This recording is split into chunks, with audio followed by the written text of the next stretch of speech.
los 16 jefes exparamilitares que habían sido designados por el gobierno nacional como gestores de paz, pues decidieron renunciar a la designación. Las razones, Cristina.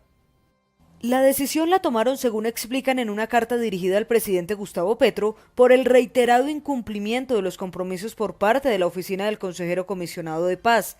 Dicen estos 16 ex jefes paramilitares que la realidad demostró que esas designaciones como gestores de paz en la práctica se convirtieron en un gesto meramente simbólico, puesto que jamás la oficina del consejero comisionado de paz tuvo la intención ni el compromiso real para materializarlas.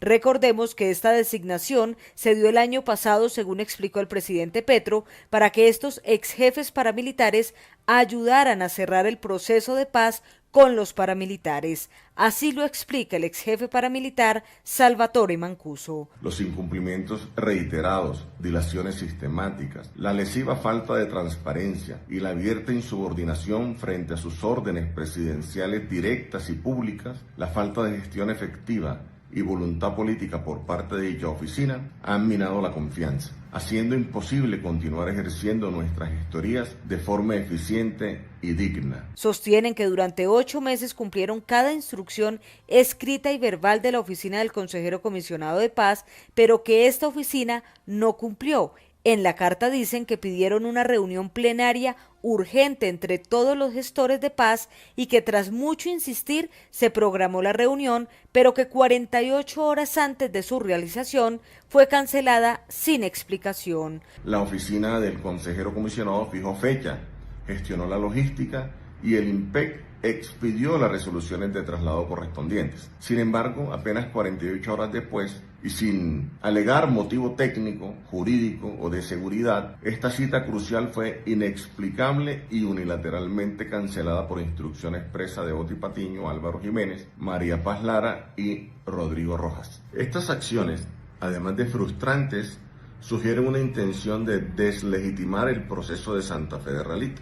Los 16 ex jefes paramilitares le piden una cita al presidente Gustavo Petro para saber de qué forma pueden aportar a la paz del país sin tener relación con la oficina del consejero comisionado de paz. Y se lo quieren saltar, Diana Salay, porque dicen que no les cumple nada. Gustavo, nada. Es que lo que pasa con Oti Patiño es tremendamente grave en el sentido de que se supone que él es la persona que designó al presidente Gustavo Petro para adelantar todas las mesas de diálogos con los distintos grupos armados. Y la queja de todos es la misma, que Oti Patiño no responde, que no se sienta a la mesa, que es imposible entrar a él, tener acceso a él. En el caso de estos 16 ex jefes paramilitares, ellos denuncian que jamás se instaló formalmente la mesa que se había prometido, que nunca hubo mesas de trabajo. Se supone que desde que se les había designado esta tarea, pues Oti Patiño debía iniciar un trabajo en unas llamadas mesas técnicas. Esas mesas técnicas nunca ocurrieron, nunca tuvieron ni siquiera un calendario de trabajo que fuera viable. Es decir, Gustavo, Oti Patiño sigue siendo la piedra en el zapato, pues de lo que dicen quienes están conocedores a estos procesos, de todos los procesos de diálogo. Es una persona, usted se acuerda antes cuando estaba Danilo Rojas, que decía que era una persona a la que no se tenía acceso, que era difícil avanzar con él. No, pues todos están extrañando a Danilo Rojas porque con Oti Patiño ningún tema avanza. Y la queja, Gustavo, no es solo de estos 16 delincuentes, ex jefes paramilitares, sino de todos los que están sentados en la mesa. Oti Patiño, nadie sabe para qué está ahí. Todo lo ven como un obstáculo para la paz y el principal responsable de que todos los procesos de paz hayan fracasado. Ahora, Espinosa, aquí también mucha gente señala una profunda división del gobierno en materia de lo que se promete y de lo que se hace. Sí, hay mucho simbolismo en esto, Gustavo, incluso en la carta, los 16 ex paramilitares que ponen de manera, me parece muy inteligente y muy estratégica a quien tiene la mayor conexión política, que es precisamente el señor Mancuso.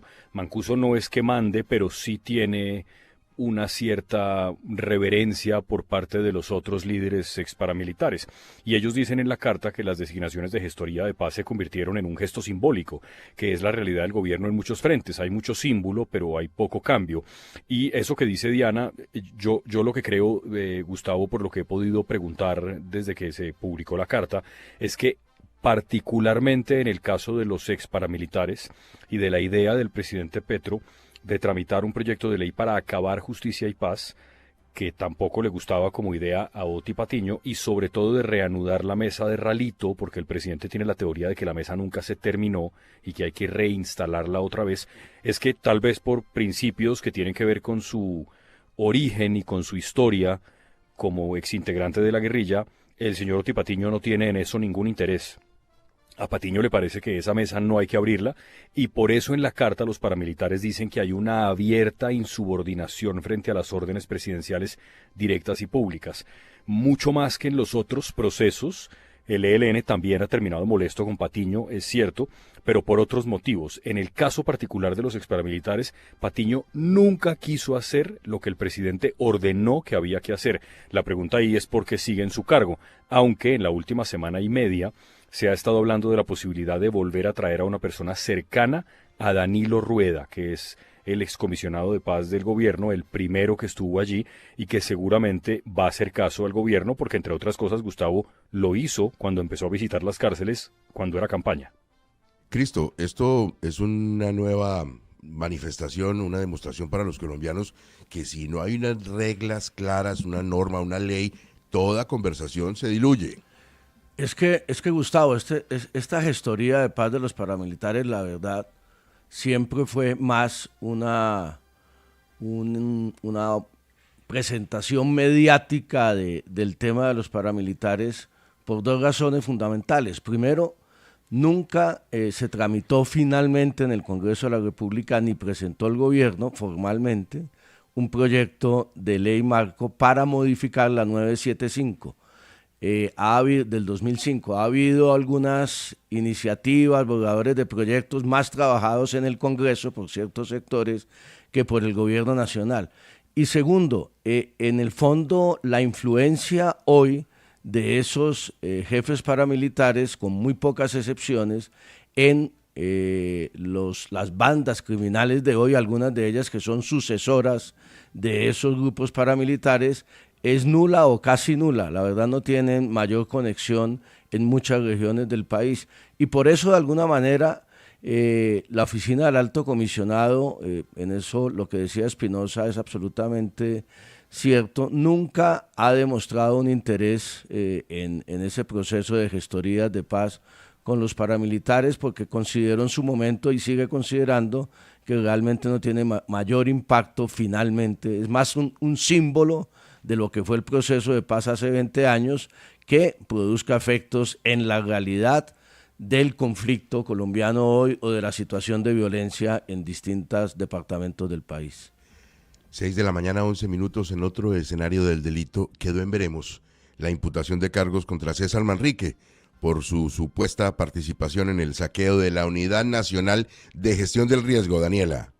Pues la imputación está frenada hasta tanto no se resuelva un conflicto de competencias que planteó la defensa de César Manrique Soacha, que alega que el juzgado 66 de control de garantías de Bogotá no es competente para legalizar los cargos que le formuló la fiscalía al exdirector del Departamento de Función Pública por su fuero constitucional. La juez ha dejado claro que se considera competente para conocer de esta actuación, argumentando que los hechos criminales que se le atribuyen a Manrique no guardan relación alguna con el cargo que ocupó en el gobierno Petro. Sin embargo, para evitar, dice la juez, futuras solicitudes de nulidad, prefirió dar traslado a la Corte Suprema de Justicia para que emita un pronunciamiento de fondo.